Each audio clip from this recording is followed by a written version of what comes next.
জীবনে বন্ধু বান্ধব, প্রিয়জন, আপনজন সবাই আমার সঙ্গে বেইমানি করে গেলেও কষ্ট কখনো আমার সঙ্গে বেইমানি করেনি।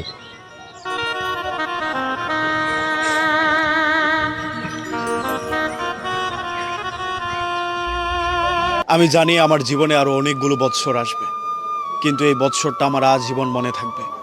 এই বৎসরটা আমাকে শিখিয়েছে অল্পতেই মানুষকে আপন ভাবতে নেই। এই বৎসরটা আমাকে শিখিয়েছে মানুষের সাথে অল্পতে মিশে যাওয়ার পরিণাম কতটা ভয়ানক হতে পারে।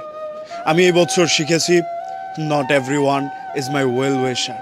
সবাই আমার শুভকামনা জানাবে এমন সবাই আমার পাশে ঘুরে না।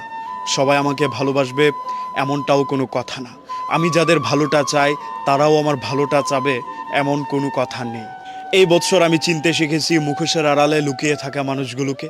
এই বৎসর আমাকে শিখিয়েছে মানুষের উপকারের প্রতিদান কতটা নিদারুণভাবে ফেরত দেয়।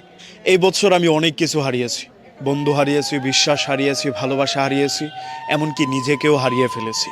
এই বৎসরটা আমার কাছ থেকে অনেক কিছু যেমন কেড়ে নিয়েছে, পাশাপাশি কিছু মানুষকেও উপহার দিয়েছে। কেউ একজন আমাকে বলেছিল তোমার আর একটু চালাক হওয়া দরকার, তখন আমার কথাটা বুঝে আসে নাই।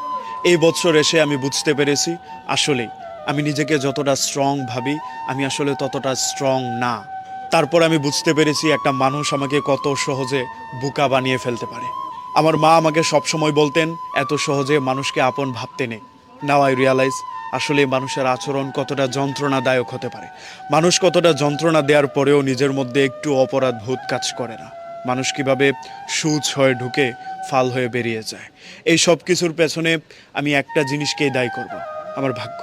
তারপরেও আমি এইটা ভেবে শান্তি পাই যে বৎসরটা আমাকে অনেক কিছু শিখিয়ে দিয়েছে। পাওয়া না পাওয়া, প্রাপ্তি অপ্রাপ্তি, শূন্যতা কিংবা বন্ধুদের আবির্ভাব সব কিছু আমাকে আরেকটু নতুনভাবে প্রস্তুত নিতে শিখিয়েছে। তারপরেও আমি কৃতজ্ঞতা জানাই সেই সব মানুষদের যারা আমার খারাপ সময়ে পাশে এসে দাঁড়িয়ে আমাকে ভরসা দিয়েছিল। আমার সব কিছু ছেড়ে যাওয়ার পর যে মানুষগুলো আমাকে নিঃস্বার্থভাবে ভালোবেসেছে, কৃতজ্ঞতা জানাই আমি আমার সৃষ্টিকর্তার দরবারে, যিনি আমার কাছ থেকে অনেক কিছু কেড়ে নেওয়ার পরেও আমাকে স্থির রেখেছেন, আমাকে শান্ত রেখেছেন, নতুন কিছু করার স্বপ্ন দেখার সামর্থ্য দিয়েছেন।